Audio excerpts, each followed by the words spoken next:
Selanjutnya saya kira apapun kepastian itu ada nanti di dalam perspektif hukum. Walaupun kebanyakan di antara kita nanti akan berpikir, apakah betul hukum saja bisa menyelesaikan ini? Tapi kita dengarkan dulu, bagaimana perspektif hukum terkait dengan hal ini. Saya undang Pak Sadino, Dr. Sadino, untuk menyampaikan gagasan-gagasan untuk merawat industri sawit kita supaya berkelanjutan. Saya persilakan. Terima kasih Pak Pur,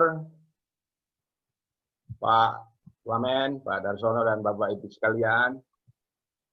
Saya kira saya tidak bisa sebutkan satu persatu, dan saya mulai saja, karena sebenarnya ini topiknya sangat menarik, karena kita mengambillah industri kelapa sawit dan masyarakat adat. Tentu ini tadi yang disampaikan oleh Pak Ketua Umum KAPI, bahwa sekarang ada RUU, masyarakat adat, dan seterusnya. Apakah itu semudah itu? Tentu tidak segampang apa yang nanti di dalam regulasi kalau itu tidak mengharmoniskan regulasi yang sudah ada dan terpencar-pencar di dalam peraturan perundang-undangan yang lainnya. Nah, di sana ada memahami apa itu masyarakat hukum adat. Ya. Saya kira ini nanti kalau yang kaitannya dengan kehutanan tadi sudah Pak Sudarsono sampaikan. Kalau yang kaitannya dengan ATR BPN tadi sudah Pak Wamen sampaikan. Tentu saya dengar dari Pak dengan Mas Koyum bahwa Pak Dirjen Perhutanan Sosial tidak bisa hadir. Makanya kebetulan makalah saya ini sebenarnya banyak terkait dengan Pak Dirjen, sehingga saya pilah-pilah mau mana yang saya kaitannya dengan sawit dan kaitannya dengan hutan adat, bagaimana masyarakat hukum adat, dan seterusnya. Lalu tadi saya sampaikan sama Mas Koyum, kalau Pak Dirjen nggak ada, paper saya kelihatannya saya bikinkan flow-chart bagaimana hutan adat, bagaimana masyarakat hukum adat, bagaimana proses permohonan, dan seterusnya. Nah, tadi adalah pandangan dari Pak Darsono bahwa sebenarnya itulah sebenarnya birokrasi yang sebenarnya tidak membantu masyarakat. Tapi masyarakat semua malah dipersulit karena dia harus bermohon kemana-mana dan finalisasi di akhirnya tentu belum pasti bisa tercapai. Padahal tadi disampaikan yang namanya masyarakat adat, masyarakat hukum adat, itu sudah punya generasi yang turun-temurun ada di sana. Saya kira di sini saya akan memulai saja.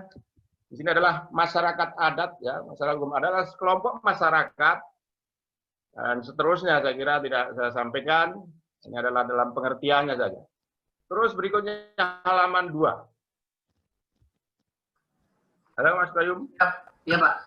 Ya.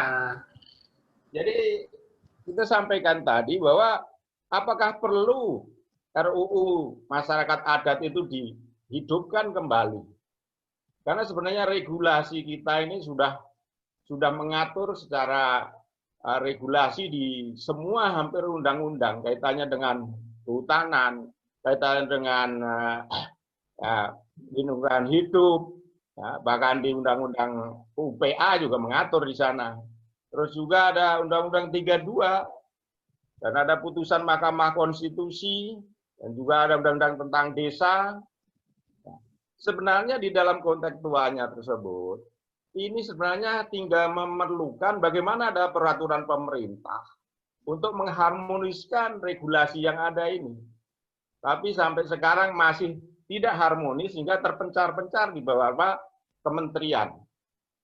Padahal kalau mau bisa dieksekusi cepat ya tentu harus juga prosedur administrasi juga harus diperpendek. Jadi di sini juga ada yang namanya peraturan Menteri Dalam Negeri. Nanti Bapak Ibu sekalian bisa dilihat begitu beratnya. Apalagi nanti ada peraturan daerah. Peraturan daerah ini tidak ada semua. Tidak semuanya ada di kabupaten tidak ada semua. Belum ada semuanya. Dan kalaupun ada adalah peraturan-peraturan yang sangat lama. Nah, tentu ini sekaligus menjawab apa sih urgensinya tentang RUU masyarakat adat. Nah, berikutnya. Di sini juga ada di dalam konteks pengakuan masyarakat hukum adat. Nah, tapi di sini sebenarnya Bapak Ibu sekalian, ini tadi sebenarnya kalau menjadi di perhutanan sosial, yang dikaji hanya peraturan putusan Mahkamah Konstitusi nomor 35 tahun 2012. Di sini juga persyaratan hukum adat itu sangat-sangat ketat.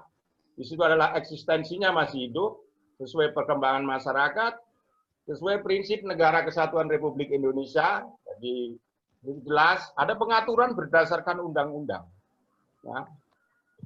Juga ada persyaratan tentang komunitas masyarakat hukum adat.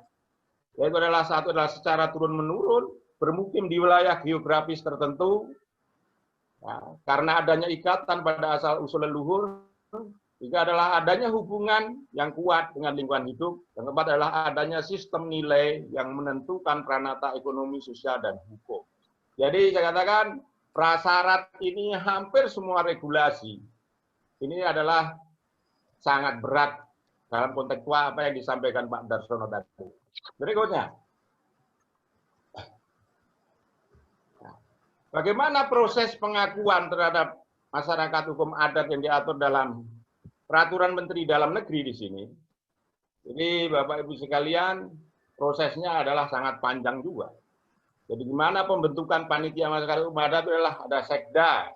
Jadi di sini ada sampai bawah, ya, ada identifikasi dari sejarah masyarakat hukum adatnya, ada wilayah adat, ada hukum adat, harta kekayaan atau benda-benda adat. Yang berikutnya adalah kelembagaan sistem pemerintahan adat. Nah, baru dilakukan verifikasi, pencatatan, validasi, dan penetapan keberadaan masyarakat hukum adat. Nah, jadi tadi sampaikan oleh Pak Wamen bahwa ini adalah kerja bareng tadi. Sebenarnya dalam konteks kalau regulasi RUU masyarakat adat mengikuti alurnya tidak beda dengan ini, ya sesungguhnya masyarakat adat mungkin juga hanya menggantangkan asap saja nantinya. Karena memang prosedurnya sangat sulit dipenuhi. Berikutnya. Nah, jadi bagaimana dengan masyarakat hukum adat saat ini? Ya.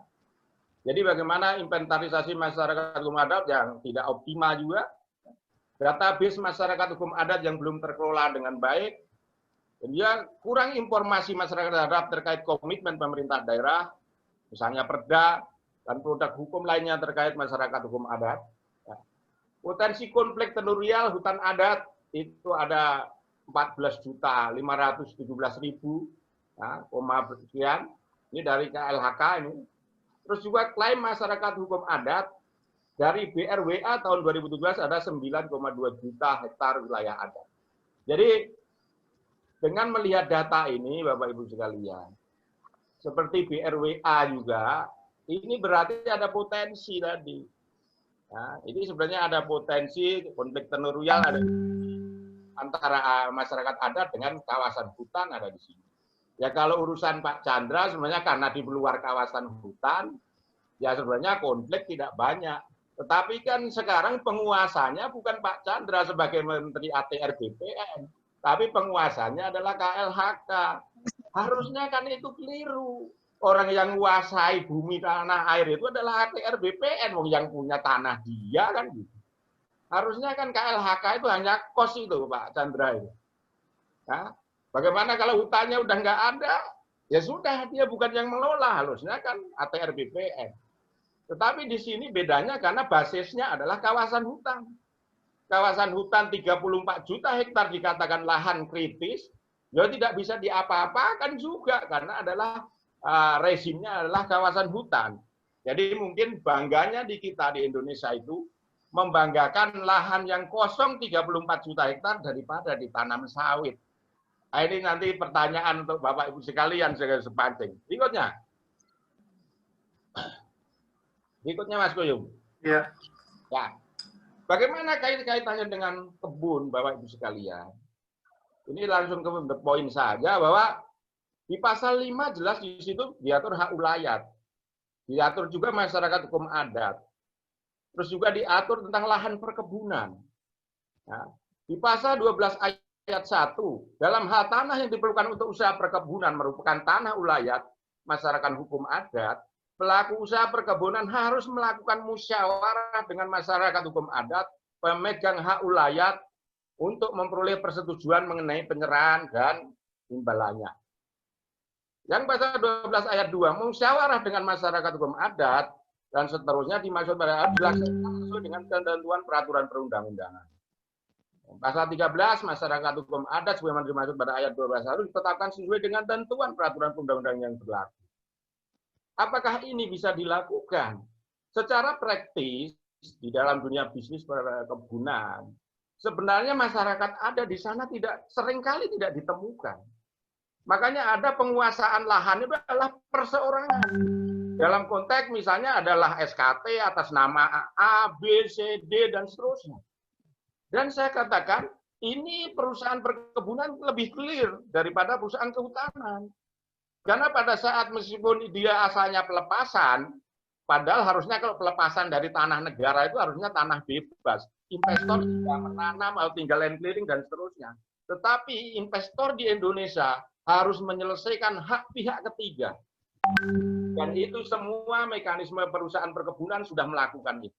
Nah, inilah jadi pertanyaan pada Bapak, bagaimana apakah sih status tanahnya, bagaimana kalau diklaim dan seterusnya, itu juga silakan Bapak Ibu nanti mencatat untuk pertanyaan berikutnya. Selanjutnya. Ya, sebentar Pak. Nah, jadi di sini ada yang perubahan di sini, kewenangan pemerintah dalam penetapan kawasan hutan, Bapak Ibu sekalian, ini juga ada. Ya. Lalu dalam putusan Mahkamah Konstitusi juga ada loh di tempat lain ya, di 31. Ini biasanya jarang juga diangkat. Ya, adanya masyarakat warga memiliki perasaan grup dan seterusnya. Jadi regulasi tentang masyarakat adat ini sudah berulang-ulang di dalam putusan Mahkamah Konstitusi. Dan normanya yang ditentukan bagaimana suatu masyarakat adat itu hampir sama. Ya. Tetapi biasanya kalau perhutanan sosial diambil seolah-olah putusan Mahkamah Konstitusi yang paling menguntungkan saja. Nah, nanti saya bisa buktikan bagaimana berikutnya, Mas Bayu. Iya, Pak. Ya. Ini Bapak Ibu sekalian, kita bagi pelaku usaha perkebunan maupun kehutanan silahkan saja. Kita harus ingat di dalam putusan Mahkamah Konstitusi itu 34 PUU 2011 ini. Ya. Di sana bagaimana perlindungan terhadap masyarakat, hak masyarakat. Bahkan saya paham karena ini putusan Mahkamah Konstitusi ini saya menjadi advisornya. Bagaimana kalau dia dapat izin lokasi saja? Dia dipenjara, akhirnya dia mengajukan kepada Mahkamah Konstitusi dan dia dikabulkan, baru izin lokasi ini. Karena yang diklaim sebagai kawasan hutan. Itu adalah bagian yang sudah diberikan kepada pemerintah daerah, kepada pemegang izin. Lah bagaimana kalau sudah ada hak atas tanah di dalam konteks Negara Kesatuan Republik Indonesia? Tadi adalah Pak Chandra tadi. Makanya di situ adalah dalam putusan ini, hak masyarakat harus dilindungi karena hak masyarakat diberikan berdasarkan ketentuan peraturan perundang-undangan yang berlaku. Hak masyarakat tersebut dapat berupa hak milik, HGU, HGB, hak pakai, hak pengelolaan, dan hak-hak lain yang diberikan peraturan perundang-undangan. Jadi sebenarnya Bapak Ibu sekalian, untuk perusahaan perkebunan sawit, mau petani, mau apapun, sepanjang Anda ada basis legalnya, Anda tidak perlu khawatir. Bahkan ATR BPN ini sering dipenjara dengan pola ini. Saya sudah banyak membebaskan dengan pola keputusan Mahkamah Konstitusi ini. Bagaimana dia memberikan izin, ternyata sudah ada prosesnya, tahu-tahu dia dipenjara katanya orang ATR BPN korupsi dan seterusnya. Apa yang dikorupsi? Padahal pada saat di situ adalah tanahnya memang sudah lama dikuasain dan seterusnya. Jadi tentu ini menjadi pertanyaan dari teman-teman, nanti silakan aja bagaimana kita melindungi sawit yang kayak apa. Jadi berikutnya Mas Bayu.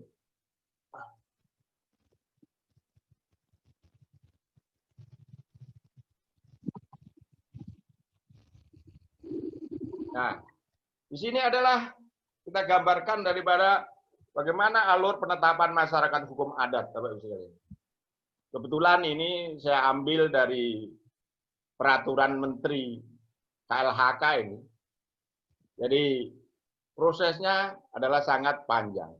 Ini juga sekaligus menjawab bagaimana suatu masyarakat adat yang mengklaim dia punya hutan adat, sedangkan secara administratif tidak ada.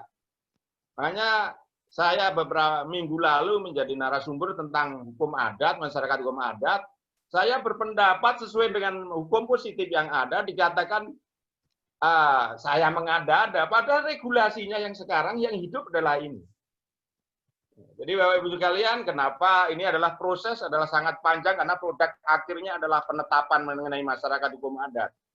Jadi nanti kepada teman-teman, karena memang suka nggak suka hukum positif kaitannya dengan masyarakat hukum adat ini, yang ada di dengan kehutanan, ya itu adalah ini. Karena apa?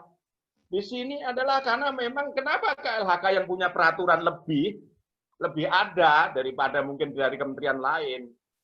Karena memang ATR BPN ini mempunyai sekarang masih 70% lebih klaim kawasan hutan. Jadi kalau Bapak Ibu mentok kemana-mana, apalagi petani, kenapa yang namanya permajaan sawit rakyat yang Pak Jokowi sudah bercita-cita 500.000 hektar, baru kecapainya tidak ada 25% selama 4 tahun. Karena problemnya memang pertama adalah legalitasnya tidak pernah bisa dilahirkan. Tadi misalnya Pak Joko, Ketua Umum GAPKI, bagaimana dengan adanya Perpres 88 tahun 2017? Karena di sana sudah nggak boleh kebun sawit, tanaman sawit barang haram, barang diskriminasi. Bagaimana kita akan melihat itu? Terus juga bagaimana dengan ISPO yang terbaru, terus adanya moratorium. Jadi sepanjang moratorium itu sudah dihentikan, berarti kan tidak ada izin baru. Izin baru berarti yang akan prospek berarti adalah PSR, baik oleh perusahaan maupun oleh masyarakat. Ya. PSR oleh masyarakat saja terganggu, bagaimana dengan perusahaan? Nanti kepada Pak Surya, saya juga sebagai wakili dari teman-teman anggota GAPKI, bahkan HGU yang udah 4 tahun minta perpanjangan pun nggak lahir. Baik swasta maupun BUMN. Pada tadi Pak Surya sampaikan, bagian dari tim reforma agraria menyelamatkan aset negara. Loh aset negara Pak, itu yang BUMN aja banyak. Yang sudah HGU sejak dulu, sekarang perpanjangan dimasukkan dalam kawasan hutan, sekarang pun nggak clear. Bahkan 4 tahun, sudah 2 tahun mengajukan, dan 4 tahun sudah habis HGU. Akhirnya timbullah yang namanya konflik baru. Bagaimana HGU itu statusnya? Ya ini yang saya katakan, bagaimana perlindungan investasi, mungkin itu yang ditanyakan oleh Pak Wuradi tadi. Ya, itu sangat penting, kenapa Bapak Ibu sekalian, kondisi sekarang yang dialami, sebelum berakhir HGU ini biasanya masyarakat sudah mengklaim ada hak adat, masyarakat hukum adat, dan seterusnya. Tetapi ya ini tentu adalah kewenangan pemerintah. Yang bisa berbuat adalah pemerintah. Tapi bagi saya adalah ya tentu harus ada investasi dan seterusnya. Masyarakat sudah dikasih misalnya dengan pola kemitraan, menurut saya kan ada itu penyelesaiannya. Tetapi kalau semakin diberikan semua, apakah diberikan semua juga menyelesaikan masalah? Ya tentu tidak bisa juga. Karena perbandingan kita penduduknya 270 juta, lahannya hanya 180 juta. 180 juta saja sudah 70% klaim kawasan hutan. Lah, apakah rakyat mau dibagi di dalam laut-laut di sana? Nah, tentu ini menjadi problem yang ke depan. Berikutnya kalau masih ada, Bang Koyum yang saya kirimkan tadi, kalau tidak ada berarti saya akhirin. Saya tergantung Bang Koyum apakah gambar saya ada 8, apakah sudah masuk atau belum. Masuk. Sampai sini nih Pak. Mohon maaf Pak Cengyo. Kalau belum ada nanti biar nanti tempat lain karena di situ bisa Nanti saya kasih ke teman-teman peserta yang lain. Saya kira itu Bapak Ibu sekalian yang saya sampaikan dan terima kasih. Terima kasih. Terima kasih Pak Dino. Dino luar biasa, sangat mencerahkan.